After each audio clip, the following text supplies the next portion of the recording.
Assalamualaikum warahmatullahi wabarakatuh. Selamat siang. Perkenalkan, nama saya Alifa Yasmin Dinise.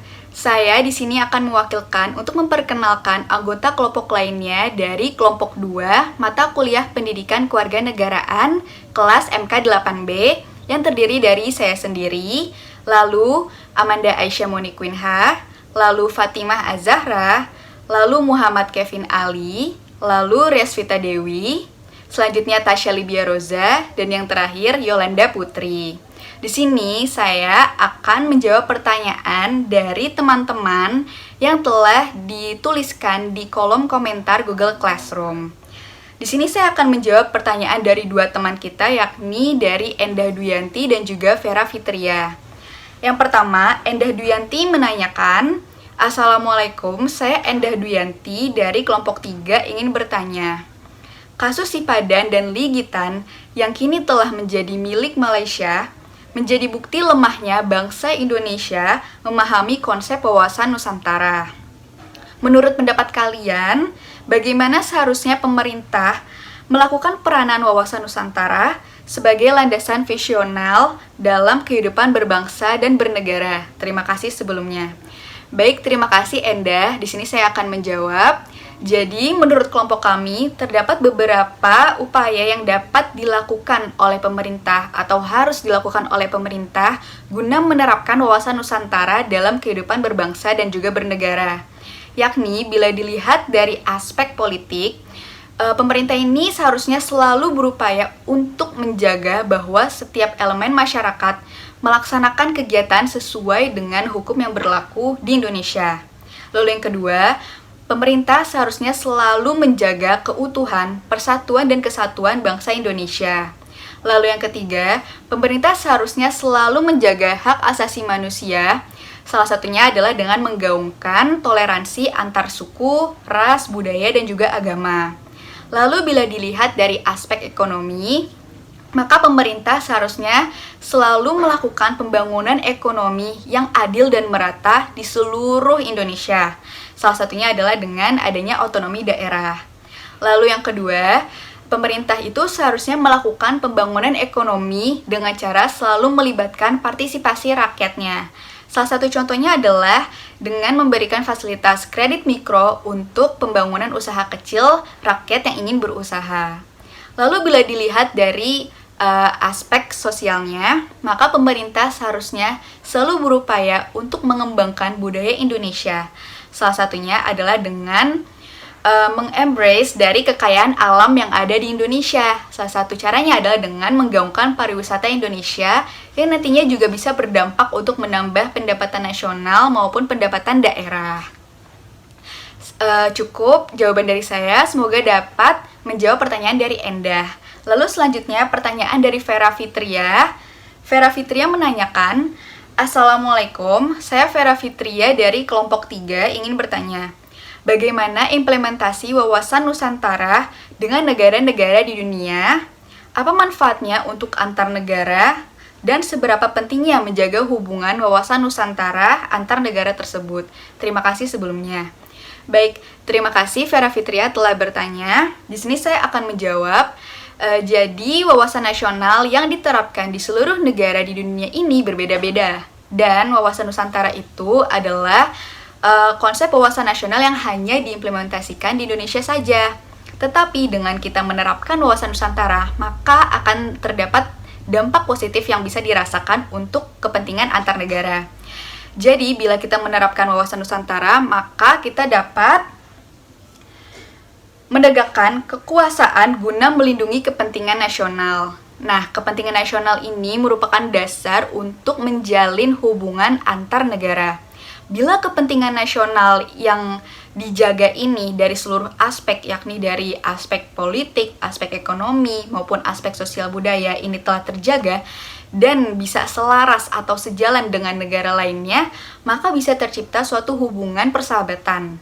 Nah, dari hubungan persahabatan ini, nantinya bisa tercipta kerjasama-kerjasama yang bisa menguntungkan kedua belah pihak. Nah, melalui kerjasama atau hubungan internasional ini, maka bisa ikut berupaya untuk menjaga perdamaian dan ketertiban dunia.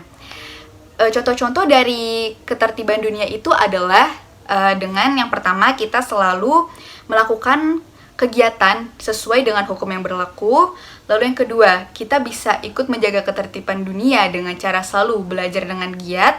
Lalu yang ketiga, kita bisa melakukan kerjasama dengan negara tetangga untuk aspek ekonomi.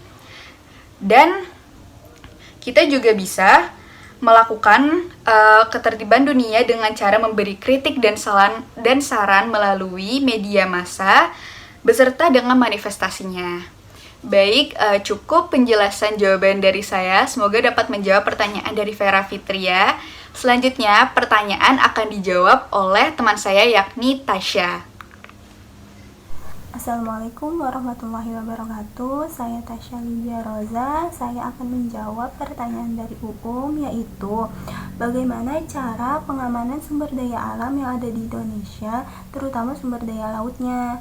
Melihat banyak kapal asing yang mencuri ikan di laut Indonesia, apakah kebijakan menenggelamkan kapal para pelaku illegal fishing tersebut sudah merupakan cara yang tepat atau tidak, dan apakah memberi efek jera bagi para pelakunya?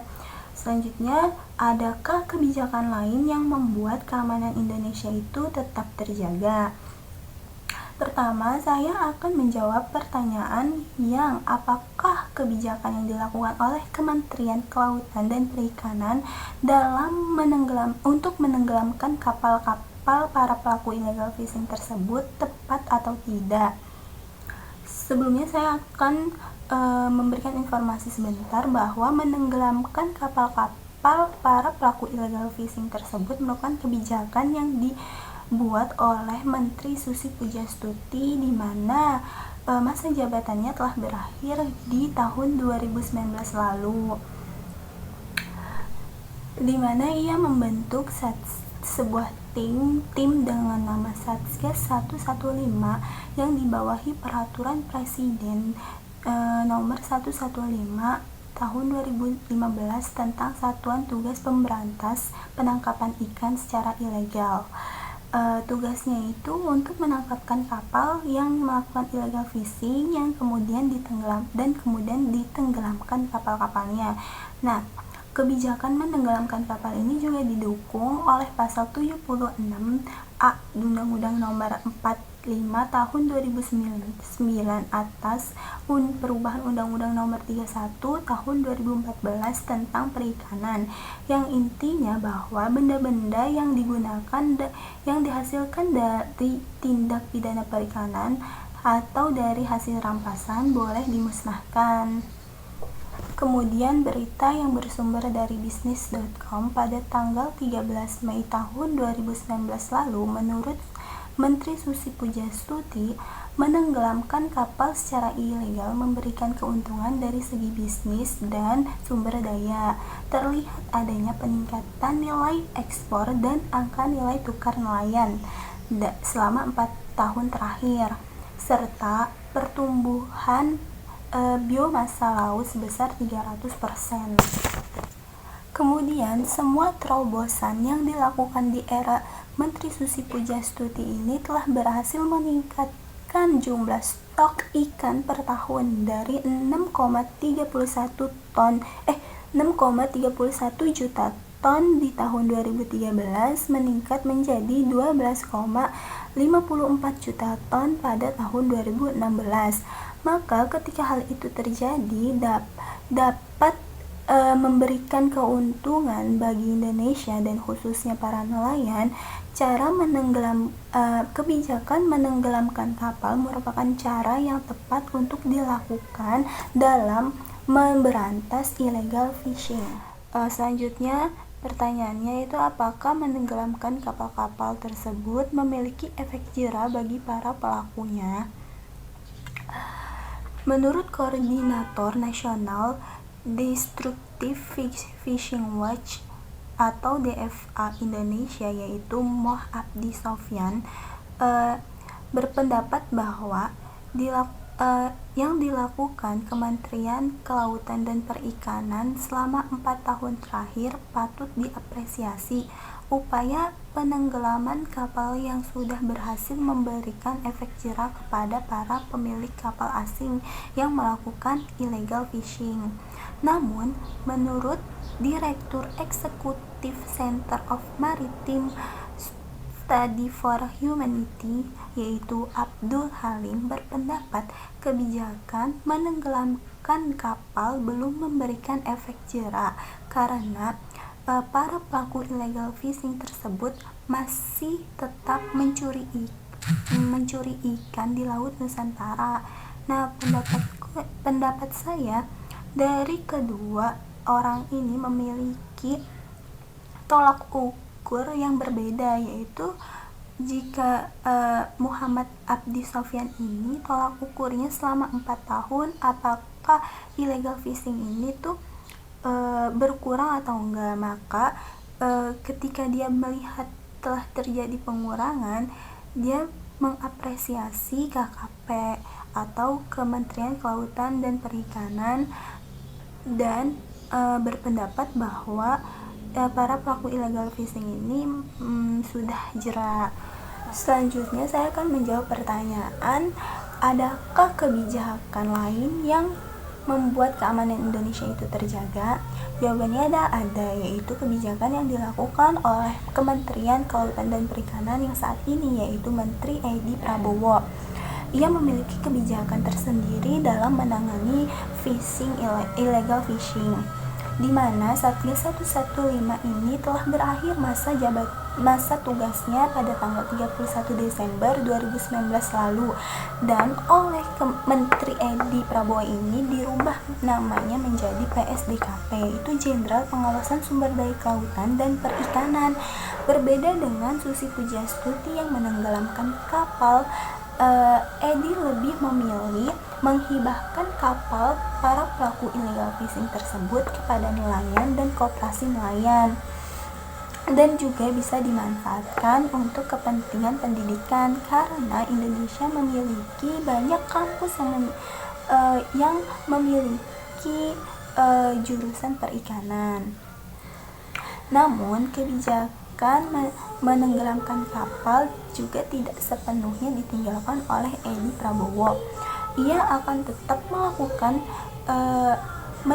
menenggelamkan kapal-kapal para illegal fishing ketika para illegal fishing ini berusaha untuk kabur ketika dikejar oleh PSDKP. Selanjutnya saya akan menjawab pertanyaan yang pertama itu, yaitu bagaimana pengamanan sumber daya alam khususnya laut di Indonesia, yaitu dapat kita ketahui bahwa Indonesia merupakan negara kepulauan terbesar di dunia dengan garis pantai terpanjang di dunia. Belum lagi adanya batas teritorial Indonesia yang dihitung 12 mil dari garis pulau terluar Indonesia, dan ada lagi zona ekonomi eksklusif yang dihitung sebesar 200 mil dari garis pantai teritorial Indonesia, dan belum lagi wilayah perairan yang menghubungkan antar pulau-pulau di Indonesia. Hal ini membuktikan bahwa Indonesia merupakan negara yang memiliki wilayah kelautan dua kali lebih besar daripada wilayah daratannya. Maka tidak dapat dipungkiri kekayaan Indonesia bisa diambil oleh pihak-pihak yang tidak bertanggung jawab, seperti adanya kasus illegal fishing. Maka untuk menjaga sumber daya laut Indonesia, selain dengan teknologi yang canggih yang digunakan untuk menjaga wilayah Indonesia, entah itu alat deteksi, entah itu kapal yang super cepat dalam menangkap kasus-kasus pelanggaran illegal fishing tersebut, dan alat pemantau laut yang tersebar di seluruh perairan Indonesia, maka hal yang paling penting untuk menjaga sumber daya laut Indonesia itu dengan menanamkan nilai cinta tanah air dan wawasan Nusantara pada setiap alat perangkat negara yang bertugas untuk menjaga keamanan laut Indonesia. Ketika semua pelaku di lapangan bersifat demikian tidak ada lagi korupsi, kolusi, dan nepotisme jika seluruh perangkat negara memiliki amanat dan tanggung jawab dalam mengamankan wilayah perairan Indonesia, maka sumber daya alam kelautan Indonesia tidak lagi diambil oleh pihak yang tidak bertanggung jawab. Sekian penjelasan dari pertanyaan kurang lebihnya mohon maaf, dan selanjutnya teman saya Tia akan menjelaskan pertanyaan dari Fatur. Assalamualaikum warahmatullahi wabarakatuh. Saya Fatimah Azhara ingin menjawab pertanyaan dari Fatahillah Nur Widi Zamzam. Nah, sebelum itu saya akan membacakan pertanyaan dari Fatur dulu, yakni berdasarkan implementasi aspek politik dan prinsip ekonomi yang menyatakan bahwa kekayaan Indonesia merupakan modal dan milik rakyat Indonesia. Tapi banyak kejadian di mana kekayaan Indonesia justru diambil oleh pihak asing, namun tidak dengan bangsa Indonesianya sendiri.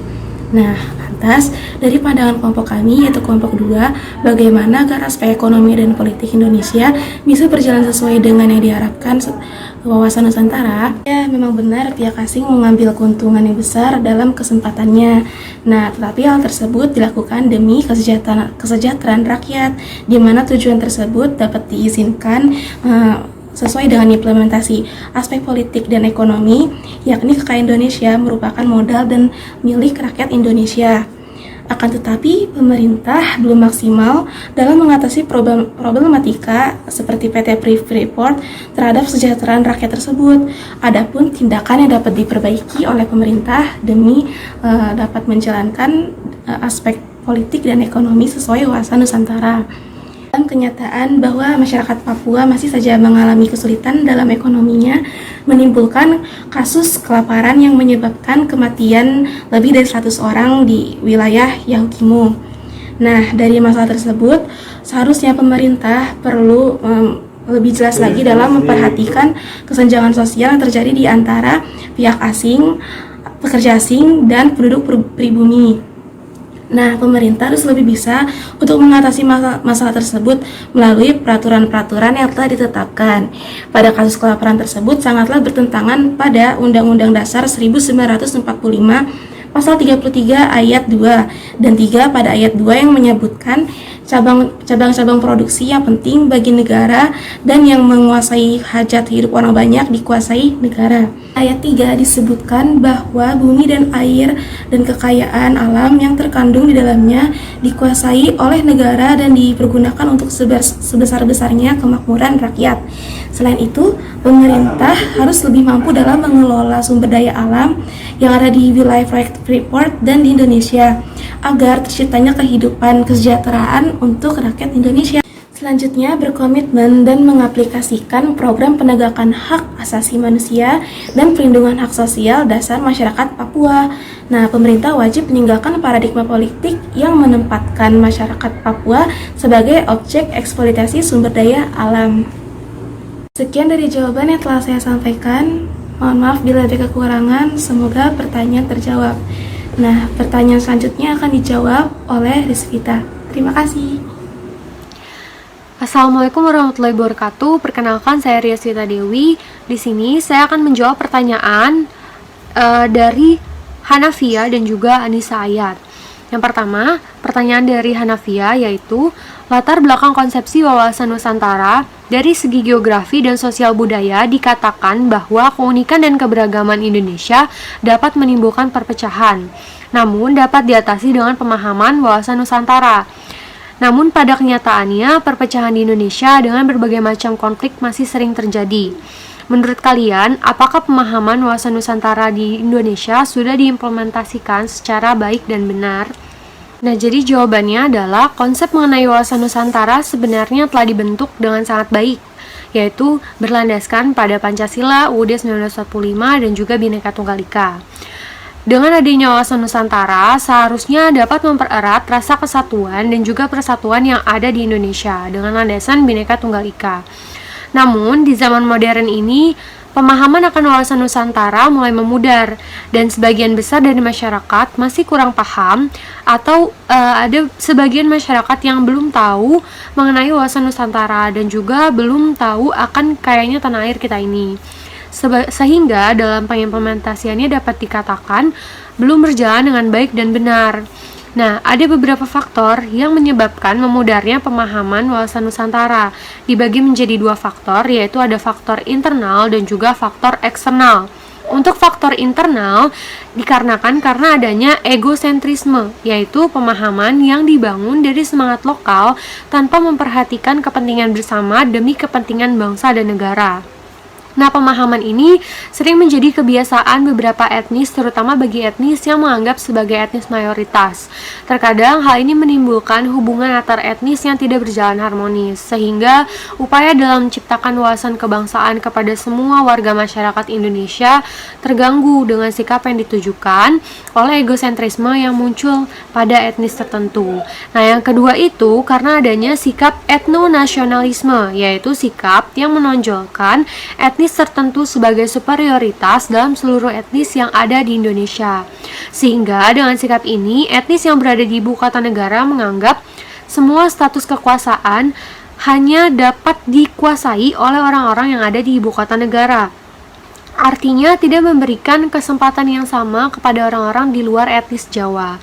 Nah, sikap seperti ini adalah sikap yang membunuh semangat nasionalisme, di mana seluruh etnis yang ada di Indonesia punya kedudukan yang sama dalam memegang jabatan apapun yang terkait dengan jabatan yang ada di kalangan eksekutif pemerintah pusat. Nah, yang ketiga yaitu adalah karena adanya pemahaman penerapan otonomi daerah yang mengarah kepada sikap etnosentrisme, yaitu sikap negatif yang muncul akibat pelaksanaan rekrutmen politik, di mana yang diprioritaskan untuk menduduki jabatan di daerah adalah orang-orang yang berasal dari putra daerah tersebut, sehingga etnis lain yang ada di daerah itu tidak mendapat perlakuan yang sama dengan etnis lokal untuk menikmati hak-haknya sebagai warga negara. Nah, sikap ini dapat menimbulkan konflik dan akan membunuh semangat demokrasi dan juga menghambat proses nasionalisme dalam mewujudkan integritas nasional. Nah, yang keempat itu karena adanya kesenjangan program pembangunan pemerintah pusat dan daerah. Pelaksanaan program pemerintah pusat pada saat itu dilaksanakan dengan sistem pemerintahan sentralistik, didasarkan pada ketentuan Undang-Undang Nomor 5 Tahun 1974, di mana pada saat itu kewenangan pemerintah pusat lebih dominan dalam penyelenggaraan pemerintahan di daerah. Nah, dengan sistem ini pula, daerah merasa dianaktirikan dalam menyelenggarakan program pembangunan, sehingga ada daerah-daerah di Indonesia yang merasa diperlakukan tidak adil oleh pemerintah pusat. Oleh karenanya, di daerah telah menimbulkan konflik vertikal antara pemerintah pusat dan juga daerah. Hal ini ditunjukkan oleh gerakan separatis yang ada di Aceh dan Papua. Semua permasalahan ini diakibatkan oleh karena kesalahan kebijakan pemerintah pusat dalam mengelola negara. Dan hal ini pula yang telah menghambat semangat nasionalisme karena pemerintah pusat tidak menggunakan konsep wawasan Nusantara sebagai landasan dalam melaksanakan program pembangunan di daerah. Nah, selanjutnya itu adalah karena adanya faktor eksternal, yaitu pengaruh globalisasi. Dalam era globalisasi, semua negara-negara berkembang tidak mampu membendung pengaruh globalisasi, karena hubungan antar negara tidak lagi menjadi hambatan dalam melakukan hubungan dengan negara-negara lainnya yang ada di belahan dunia, sehingga berdampak negatif pada bidang budaya, di mana bangsa Indonesia yang dikenal dengan budaya ketimuran yang sangat menjunjung tinggi etika dan juga moral bangsa, dengan adanya globalisasi ini telah mempengaruhi perilaku masyarakat Indonesia yang tadinya sangat menghormati nilai-nilai moral, dan dengan adanya pengaruh budaya dari bangsa barat, akhirnya dalam kehidupan keseharian terasa mulai ditinggalkan oleh generasi muda. Mereka lebih cenderung pada budaya dari barat yang tanpa memperdulikan nilai-nilai etika yang sesuai dengan perilaku bangsa Indonesia. Nah, dengan adanya sikap dan perilaku budaya dari bangsa lain yang masuk melalui kecanggihan teknologi mengakibatkan runtuhnya semangat nasionalisme, dan terkadang juga akibat dari globalisasi mental para generasi muda mulai meninggalkan budayanya sendiri dan lebih membudayakan tradisi yang tidak sesuai dengan dasar falsafah negara kita, yaitu Pancasila.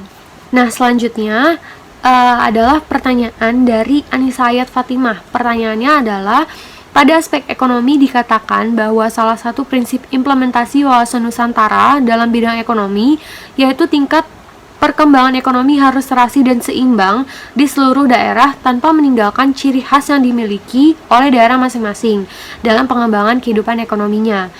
Nah, apa yang menjadi indikator saat bisa dikatakan serasi dan seimbang?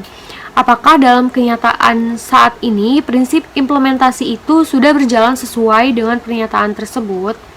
Nah, jawabannya adalah tingkat perkembangan ekonomi harus serasi dan juga seimbang di seluruh daerah. Pada dasarnya untuk menciptakan kestabilan ekonomi, harga barang komoditas pasar. Apabila salah satu daerah mengalami krisis ekonomi, maka akan berdampak pada perekonomian daerah lainnya, sehingga akan mengakibatkan inflasi yang tinggi. Nah, implementasi wawasan Nusantara dalam bidang ekonomi sudah berjalan dengan serasi dan seimbang.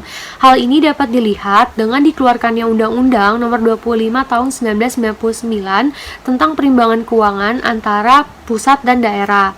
Nah, pembagian keuangan yang semula hampir 80% anggaran daerah harus menunggu didatangkan dari pusat.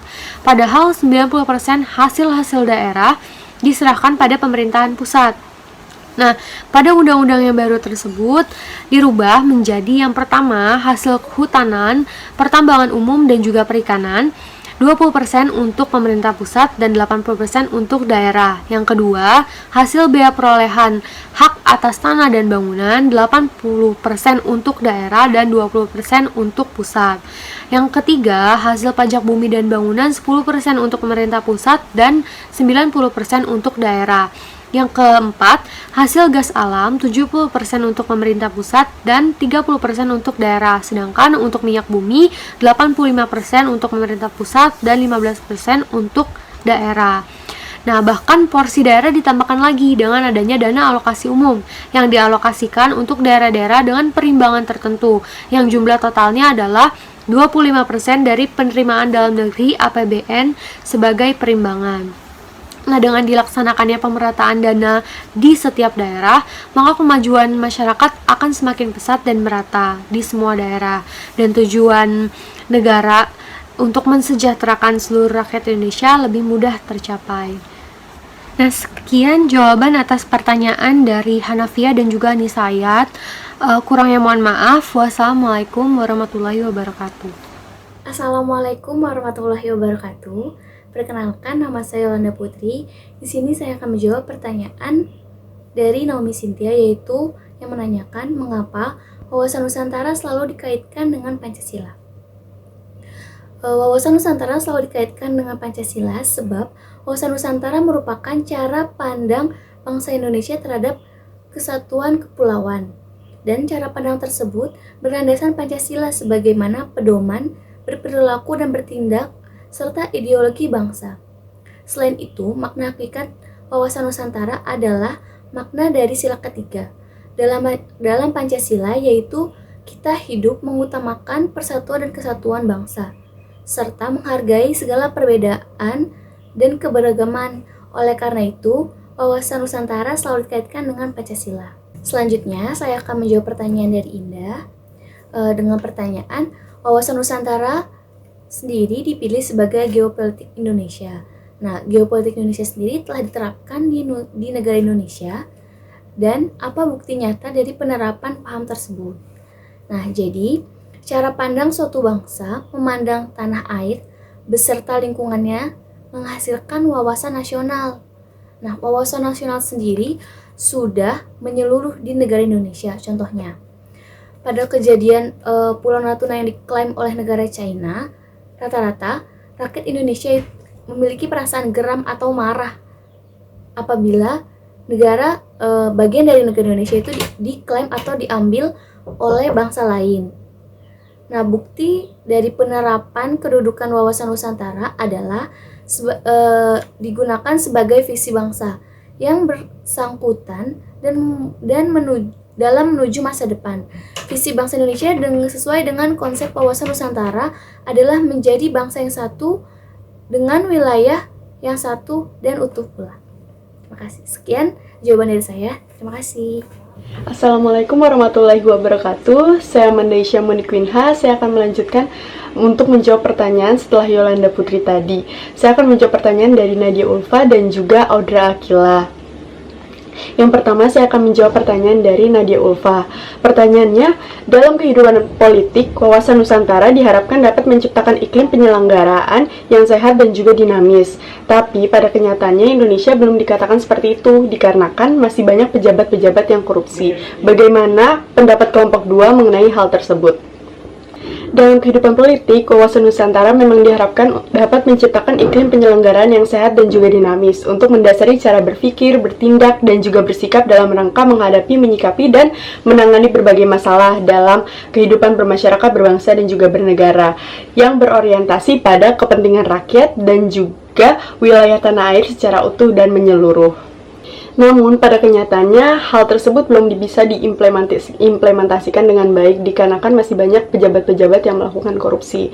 Nah, menurut kelompok 2, hal ini berakar dari masyarakat sendiri yang mempunyai hak untuk memilih. Sebaiknya masyarakat memilih calon legislatif yang tidak manipolitik, melainkan calon legislatif yang jujur dan juga bersih. Misalkan contohnya, ada seorang calon legislatif yang memberikan sejumlah uang alias menyogok masyarakat agar masyarakat tersebut bisa memilih dia.